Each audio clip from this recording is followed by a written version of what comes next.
Side खबरों के लिए सब्सक्राइब करें फ्लेम मीडिया और उसके बाद बेल आइकन को प्रेस करें ताकि सबसे पहले आपको मिले एक्सक्लूसिव खबरें।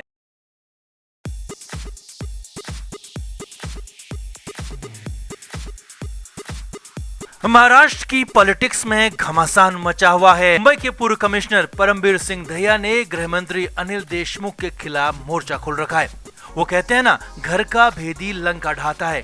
तो दहिया की जो चिट्ठी बवाल मचा रही है, उससे महाराष्ट्र की सरकार गिरने तक की नौबत आ गई है।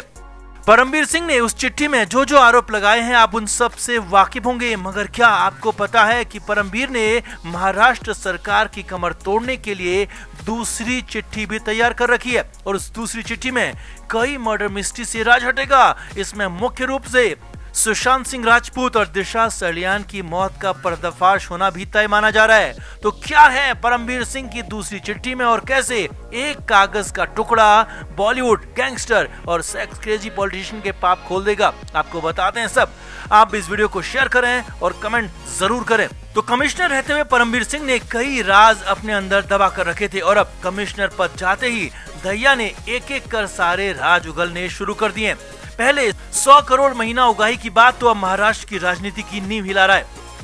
अब परमबीर सिंह दहिया कोई छोटी मोटी शख्सियत तो है नहीं। आईपीएस ऑफिसर, तेज तर्रार दिमाग उनके पास है। उन्हें पता है कि एक चिट्ठी महाराष्ट्र सरकार के सारे राज नहीं खोल पाएगी, इसीलिए उन्होंने दूसरी चिट्ठी भी तैयार कर रखी है।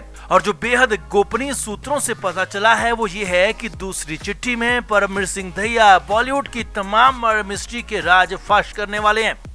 सूत्रों की माने तो दूसरी चिट्ठी जल्द ही सामने आ सकती है और उस चिट्ठी में सबसे पहले दिशा सलियान की मौत का जिक्र है, जिसमें साफ तौर पर सब कुछ लिखा है कि 8 जून 2020 की रात को हुआ क्या था और कैसे हंसती खेलती दिशा 14वीं मंजिल से नीचे गिर गई।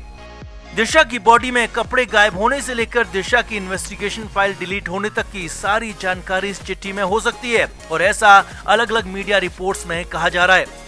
वहीं सूत्रों की माने तो दहिया की दूसरी चिट्ठी में दूसरे नंबर पर सुशांत सिंह राजपूत की मौत का जिक्र भी है और उसमें सब कुछ बताया जा सकता है कि क्यों देर रात पोस्टमार्टम किया, क्या छिपाया गया और किसके आदेश पर इस केस की जांच को प्रभावित करने की कोशिश की गई। ये सब दूसरी चिट्ठी में हो सकता है। सामने तो ये भी आया है कि रिया चक्रवर्ती को किस किस बॉलीवुड स्टार और किस किस और लोगों का समर्थन उसमें हासिल है, ये सब उस चिट्ठी में दर्ज है। यहाँ आपको बता दें कि परमबीर सिंह के सामने दोनों मौत हुई। दिशा और सुशांत की मौत पर सवाल उनकी वर्दी तक भी पहुंचे और मुंबई पुलिस के साथ ही कमिश्नर दहिया पर कई तरह के सवाल उठे थे। तो जाहिर है कि दहिया उन सभी सवालों के जवाब देना चाहेंगे, उन आरोपों का जवाब देना चाहेंगे और इससे अच्छा मौका उन्हें दोबारा मिलने से रहा, क्योंकि लोहा जब गर्म होता है तो चोट तभी की जाती है। तो मामला गर्म है, महाराष्ट्र की सियासत में उथल पुथल मची हुई है, लिहाजा दहिया जल्द ही दूसरी चिट्ठी सामने ला सकते हैं। अब अगर परमबीर सिंह की चिट्ठी में दिशा और सुशांत की मौत का जिक्र होता है तो जाहिर सी बात है कि गुनहगारों का भी जिक्र होगा। कौन कौन बॉलीवुड गैंगबाज और उनके पीछे कौन कौन बड़े लोग शामिल हैं, किन किन पॉलिटिशियन का हाथ इनके पीछे है, वो सब कुछ इस चिट्ठी में हो सकता है। फिलहाल तो परमबीर सिंह दहिया का ये रौद्र अवतार सुशांत और दिशा केस के लिए संजीवनी साबित हो सकता है। तो इंतजार कीजिए परमबीर की अपनी दूसरी चिट्ठी का, जो बहुत जल्द सामने आ सकती है और मौत के सारे राज खुलकर सबके सामने आ जाएंगे। तो आपका इसे लेकर क्या मानना है? क्या परमबीर की दूसरी चिट्ठी से इसे लेकर बड़े खुलासे हो सकते हैं? आप भी कमेंट बॉक्स में अपनी राय जरूर दें और वीडियो को अभी शेयर करें। सुशांत सिंह राजपूत को हमारे बीच से गए 9 महीने से ज्यादा का वक्त हो चुका है। एसएसआर को लेकर कई संगठन, कई लोग लगातार लड़ाई लड़ रहे हैं, लेकिन इंसाफ का भी इंतजार ही है।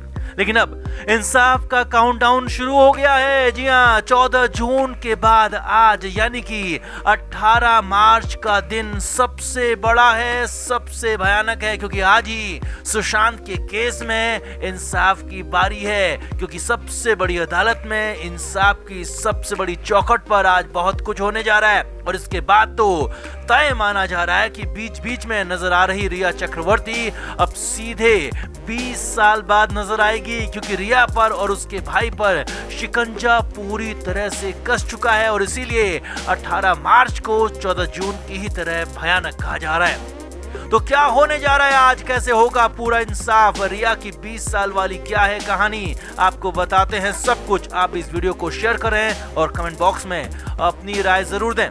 तो सुशांत सिंह राजपूत को लेकर हर कोई ये जानना चाहता है कि आखिर 14 जून को हुआ क्या था। 9 महीने बाद भी पूरा सच सामने नहीं आ पाया है। हालांकि अब सच सामने आने की पूरी उम्मीद दिख रही है, क्योंकि सीबीआई के साथ साथ एनसीबी ने सबसे बड़े एक्शन की, सबसे बड़ी कार्रवाई की तैयारी पूरी कर ली है। 18 मार्च को सुप्रीम कोर्ट में सबसे बड़ी सुनवाई चल रही है। जी हां, सुप्रीम कोर्ट में रिया चक्रवर्ती की जमानत खारिज करने को लेकर फैसला होने जा रहा है। जी हां, आज सबसे बड़ा फैसला होने जा रहा है। एनसीबी ने इसे लेकर सुप्रीम कोर्ट में याचिका दी थी और एनसीबी की इस याचिका पर chief justice S A Bobde और जस्टिस ए एस बोपन्ना की बेंच में सुनवाई है। अब यहाँ पर बड़ी बात समझिए, एनसीबी ने कोर्ट में जो पुख्ता सबूत और गवाहों की लिस्टिंग पेश की है वो इतने सटीक और इतने गंभीर हैं कि रिया चक्रवर्ती की जमानत खारिज होना करीब करीब तय है। और रिया की जमानत जैसे ही खारिज होगी वैसे ही रिया चक्रवर्ती को कोर्ट में सरेंडर करना होगा। अब यहाँ पर रिया की तरफ से वकील रिया को छूट देने की मांग कर सकते हैं, सरेंडर से बचने की मांग कर सकते हैं, अपील कर सकते हैं, लेकिन 5 साल से ज्यादा की सजा वाले मामलों में तुरंत गिरफ्तारी होती है और इसके लिए आरोपी को वहीं पर कोर्ट में सरेंडर करना होता है। और रिया ने अगर सरेंडर नहीं किया तो रिया के खिलाफ गैर जमानती वारंट जारी होगा और अगर रिया इस वारंट के बाद भी पेश नहीं होती है, सामने नहीं आती है रिया चक्रवर्ती, तो फिर तो रिया को गिरफ्तार करने के लिए फोर्स भेजनी पड़ेगी। और आगे समझिए, अगर किसी वजह से रिया चक्रवर्ती कहीं गायब हो जाती है या फिर रिया चक्रवर्ती किसी वजह से कहीं फरार हो जाती है तो फिर तो रिया के खिलाफ लुकआउट नोटिस जारी हो सकता है। जी हाँ, ये बड़ी खबर है कि रिया चक्रवर्ती के खिलाफ लुकआउट नोटिस भी जारी हो सकता है और फिर तो रिया की मुश्किलें कुछ नहीं बल्कि कई गुना बढ़ जाएंगी। रिया का काम तमाम होना फिर तो तय हो जाएगा।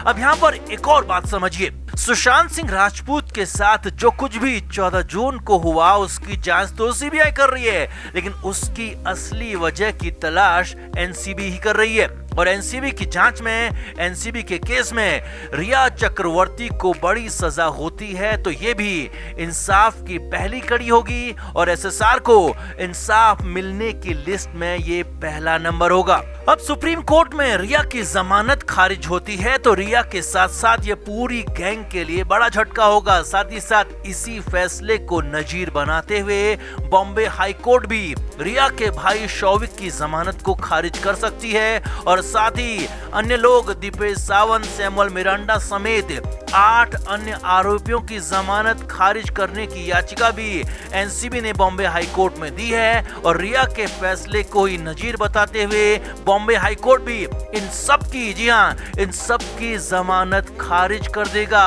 और एक के बाद एक ये सारे के सारे आरोपी, सुशांत को बर्बाद करने के आरोपी, सुशांत को हर तरीके से खत्म करने के आरोपी एक बार फिर से जेल के अंदर होंगे, सलाखों के पीछे होंगे, जेल की काल कोठरी में कैद होंगे। Flame media report.